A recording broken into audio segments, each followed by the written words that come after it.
Bonjour, c'est Nico pour Road Story, histoire d'auto, et aujourd'hui, je vais vous parler d'une Rolls-Royce très spéciale. Cette Rolls-Royce avec un V12 de 27 litres et 1000 chevaux. Alors, on estime à 1000 chevaux, a priori c'est même plus que ça. Et cette Rolls, elle a vraiment existé, et je peux vous assurer que ça n'a pas plu à tout le monde. C'est l'histoire dingue d'une Rolls-Royce, pas comme les autres, avec son moteur d'avion, sa rareté et sa puissance démentielle. Cette voiture avait tout pour devenir une légende. Finalement, son concepteur devra affronter un procès, perdre sa maison, tous ses biens et changer de pays. Voici l'histoire de la Rolls dont Rolls-Royce ne voulait pas entendre parler. L'histoire débute à la fin des années 60. L'ingénieur Paul Jameson a l'idée de créer une voiture animée par un moteur de char d'assaut. Il jette son dévolu sur un moteur Meteor construit alors par Rover pour équiper les chars Centurion et Conqueror. Finalement, pour une raison qui nous échappe, il continue ses travaux avec un moteur Rolls-Royce Merlin V12 de 27 litres provenant d'un avion. Donc c'était les avions de chasse de la Seconde Guerre mondiale. Et Rolls-Royce fait d'ailleurs toujours encore aujourd'hui des moteurs d'avion. Et c'était déjà le cas à l'époque. Le reste de la fiche technique est plus traditionnelle, avec un train arrière de Jaguar, des pièces de Vol-Soleil, des suspensions évidemment renforcées et un châssis maison. Tout se passe bien et jusqu'au moment où il faut trouver une transmission au moteur Merlin.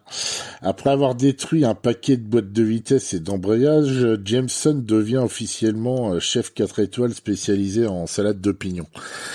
Il finit par contacter le spécialiste de la transmission automatique d'Epsom, une ville située en banlieue de Londres. Cet homme, c'est John Dodd. Alors, retenez bien son nom, parce que c'est de lui dont on va parler dans la suite de cet article. Donc, John Dodd, il se rend compte que le principal problème est que le moteur Merlin tourne à seulement 120 tours minute à bas régime. Donc, il crée un système permettant au moteur à la boîte de former un mariage heureux. Après 8 essais, il parvient à faire fonctionner une transmission hydramatique Rolls-Royce à 4 vitesses, en la modifiant, et après quelques modifications, la mécanique fonctionne. C'est alors qu'arrive le premier rebondissement. Jameson en a plein le dos de cette voiture et n'a plus du tout envie de construire une carrosserie pour en faire un vrai véhicule. Un jour de 69, il vend le projet à Dodd pour 500 livres. Celui-ci en profite pour améliorer encore sa transmission. Il adopte une boîte General Motors turbo hydramatique à 3 rapports, plus apte à encaisser les modifications de Dodd. Dodd fait quelques essais de son châssis roulant sur la base de la Royal Air Force de Biggin Hill et il frôle quand même les 290 km/h. Il confie son engin à Bob Phelps la société s'appelle Bob Phelps Bromley Fire Glass Repairs. C'est une boîte spécialisée dans la fabrication de dragsters et au Royaume-Uni et dans les matériaux composites. Les frères Phelps conçoivent une carrosserie en fibre de verre d'1/4 de pouce d'épaisseur. Pour des raisons de simplicité, ils utilisent comme base un toit de Ford Capri Mk1. C'est d'ailleurs pour ça qu'on peut voir en fait sur les photos dans l'article une certaine ressemblance, en tout cas au niveau du profil, avec une Ford Capri. Mais ce qui va tout faire basculer, c'est l'utilisation d'un capot, d'une calandre et de pare-chocs de chez Rolls-Royce. La Beast Mk1 est née. La légende dit que les choses ont commencé à se gâter le jour où un client Porsche se fit doubler sur l'autoroute alors qu'il était lui-même à 240 km/h. Intrigué, il contacte Rolls-Royce pour leur demander quel était ce nouveau modèle aussi rapide. Sans cette anecdote, on peut parier que Rolls-Royce aurait de toute façon été rapidement informé de l'existence de cette Beast. Même en l'absence de réseaux sociaux, la voiture fait le buzz à chaque endroit où elle est stationnée. La télévision commence à s'y intéresser. Et John Dodd répond à de multiples interviews. On le retrouve également dans le magazine Hot Car en 1973. L'engin obtient même un record de vitesse certifié par le RAC à l'aérodrome d'Elvington et intègre par la même occasion l'incontournable Guinness Book des records qui recense en fait tous les records du monde sur cette planète. C'est peut-être ça qui n'a pas plu à Rolls-Royce. Comme quelques années plus tard, ce sera le cas pour la Rolls du Dakar, le constructeur anglais va vite réagir. Même si la Rolls de De Montcorgé vaudra à ce dernier un simple courrier de la maison, pour cette fois, la vénérable société anglaise est bien décidée à aller devant les tribunaux. Mais un nouvel événement va venir bouleverser leur plan. Alors qu'ils ramènent la voiture d'un salon de Suède, la voiture tape un trou sur la route à grande vitesse. Un des réservoirs d'huile de transmission se fendille, l'huile se répand et met le feu à la voiture. Dodd tente désespérément d'éteindre le feu en vain. La Beast est réduite en épave brûlée, toute la carrosserie a fondu. Est-ce la fin pour la Beast de Dodd? Ce serait mal connaître notre ami John Dodd. Celui-ci reconstruit une carrosserie et remet une Beast sur la route. Dodd, qui aime bien qu'on parle de lui et de sa voiture, ne tarde pas à refaire son apparition dans les médias. Pour être certain d'avoir le droit des articles, il utilise différents stratagèmes. Un jour, il se gare dans Fleet Street, capot relevé. Le quartier est alors truffé de journaux et de médias. Les journalistes ne mettent pas longtemps à venir photographier les bestioles. Il n'en fallait pas plus pour que Rolls ressuscite sa plainte.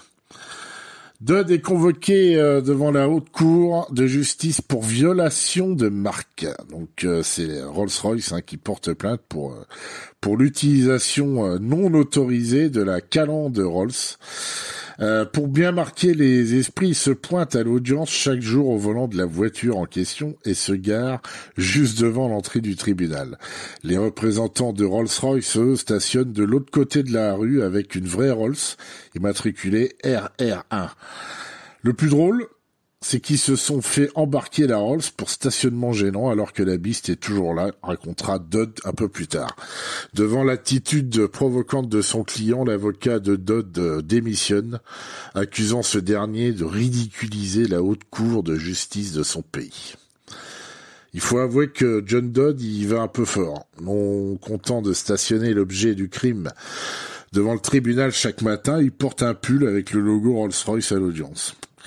Une provocation de plus, un jour à l'audience, le président lui dit que 1000 chevaux, c'est peut-être un peu excessif. Le lendemain, Dodd appelle un ami qui a des écuries à Hyde Park. Dodd, sa femme et ses enfants se présentent à dos de cheval au tribunal et attachent leur monture à la porte de l'entrée du tribunal. Finalement, le procès et les différents outrages à la cour coûteront à Dodd rien de moins que sa maison, de nombreux biens, ainsi dont un avion bimoteur, qui est quand même quelque chose qui valait un peu d'argent. Dodd réussit à conserver sa Beast et recevra rapidement